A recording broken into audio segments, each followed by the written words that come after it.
Assalamualaikum warahmatullahi wabarakatuh. Bertemu lagi dengan saya, Mega Wasilah dari Mahasiswa Kebidanan Poltekkes Kemenkes Banjarmasin. Di video ini, saya dan teman-teman saya akan menjelaskan apa sih yang dimaksud dengan virus corona, penyebab dari virus corona, kemudian diagnosanya, pengobatannya, serta pencegahan apa sih yang memang harus dilakukan untuk terhindarnya dari virus itu.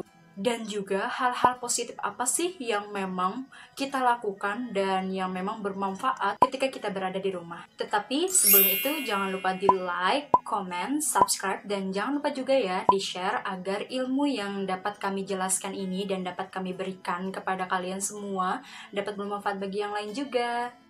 Apa itu COVID-19? Coronavirus atau COVID-19.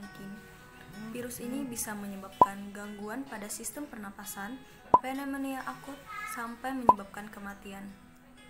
Virus ini bisa terjadi pada siapa saja, baik bayi, anak-anak, orang dewasa, lansia, ibu hamil, maupun ibu menyusui. Virus ini menular dengan cepat dan telah menyebar ke seluruh dunia, seperti di negara-negara Cina, Italia, Jepang, Spanyol, dan termasuk Indonesia.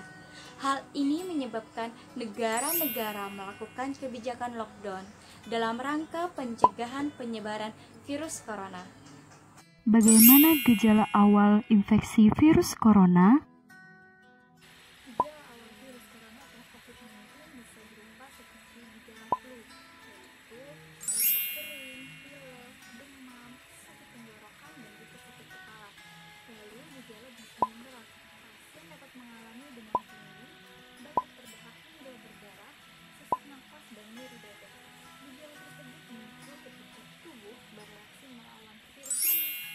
Namun, secara umum, ada 3 tanda gejala yang menandakan seseorang itu terinfeksi virus corona.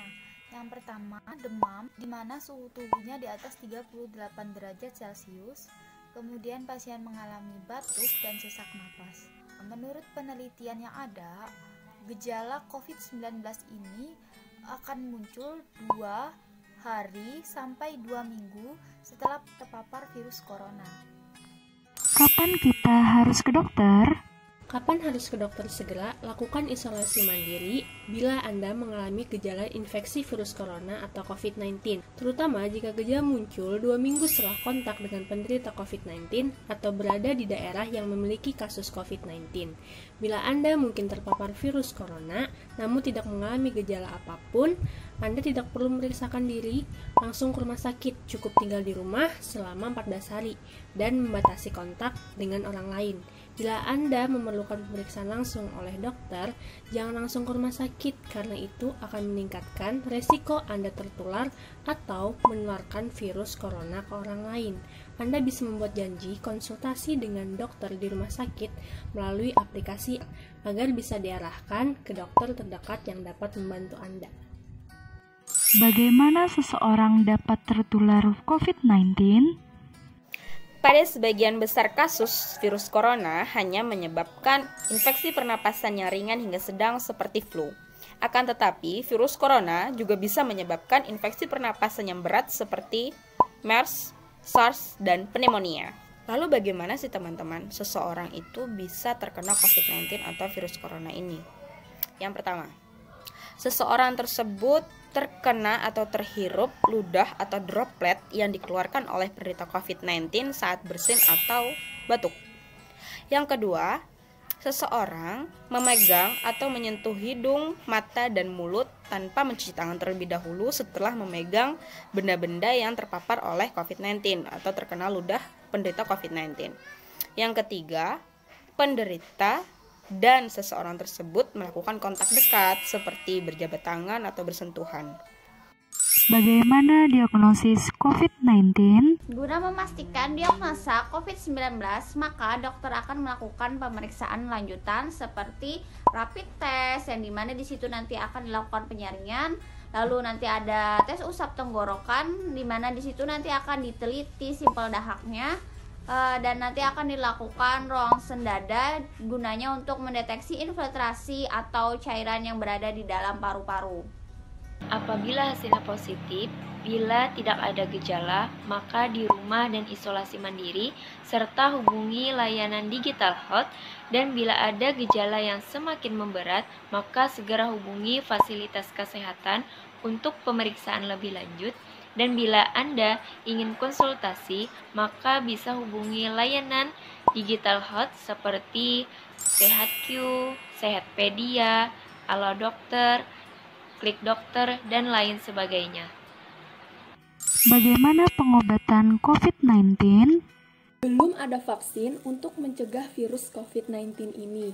Ada beberapa langkah yang dilakukan dokter untuk meredakan gejalanya dan mencegah penyebaran virus ini, yaitu dengan merujuk penderita COVID-19 untuk melakukan perawatan dan karantina di rumah sakit yang telah ditunjuk, memberikan obat pereda demam dan nyeri yang aman dan sesuai dengan kondisi penderita, menganjurkan penderita COVID-19 untuk melakukan isolasi mandiri dan istirahat yang cukup, menganjurkan penderita COVID-19 untuk banyak minum air putih untuk menjaga kadar cairan dalam tubuh. Komplikasi apa yang diakibatkan oleh virus COVID-19? Virus corona bisa menyebabkan beberapa infeksi atau komplikasi yang serius yang berupa yang pertama ada pneumonia yaitu radang paru-paru, yang kedua ada infeksi sekunder pada organ lain, yang ketiga ada gagal ginjal, yang keempat ada acute respiratory disease syndrome, yang kelima ada acute cardiac injury, dan yang paling parah adalah kematian. Bagaimana caranya untuk mencegah terpaparnya virus COVID-19? Pencegahan dari virus corona ini yang pertama yaitu kita harus menerapkan yang namanya physical distancing. Physical distancing yaitu menjaga jarak 1 meter dari orang lain dan jangan berpergian ataupun tetap di rumah, yang mana jangan lakukan aktivitas yang memang banyak kerumunan ataupun banyak orang. Kemudian jangan keluar rumah apabila tidak terlalu penting. Gunakan masker saat beraktivitas di luar, rutin mencuci tangan dengan air mengalir dan sabun, serta membawa hand sanitizer kemanapun Anda berada dan pada saat setelah memegang benda apapun. Tingkatkan daya tahan tubuh dengan pola hidup sehat, jangan menyentuh mata, mulut, hidung sebelum mencuci tangan. Hindari kontak dengan penderita, tutup mulut dan hidung dengan menggunakan tisu pada saat bersin, kemudian tisunya dibuang ke tempat sampah ya. Dan yang tidak kalah penting yaitu jaga kebersihan lingkungan. Hal-hal apa yang perlu kita lakukan agar tidak bosan di rumah saja? Hal-hal yang dapat kalian lakukan ketika bosan di rumah aja yaitu menulis, membaca, menonton film, memasak atau belajar memasak, bersih-bersih rumah, mengatur kembali barang-barang yang ada di rumah, memilah barang yang sudah tidak terpakai lagi di rumah, belajar bahasa asing, berkebun, jualan online, merawat hewan peliharaan seperti kucing, bercengkrama dengan keluarga, atau manfaatkan waktu quality time. Apalagi kalian sebagai mahasiswa yang aktif berorganisasi atau keseharian kalian disibukkan dengan tugas dan perkuliahan, inilah kesempatan kalian untuk meluangkan banyak waktu bersama keluarga. Mari bersama-sama Kita cegah corona, jaga jarak. Lakukan hal-hal yang positif, Jangan panik ya guys. selalu berpikir positif, Kita lindungi diri kita. kita lindungi keluarga kita. Kita patuhi aturan pemerintah. Kita doakan garda terdepan. Kita bisa bisa Indonesia Indonesia selamat. selamat. Selamat.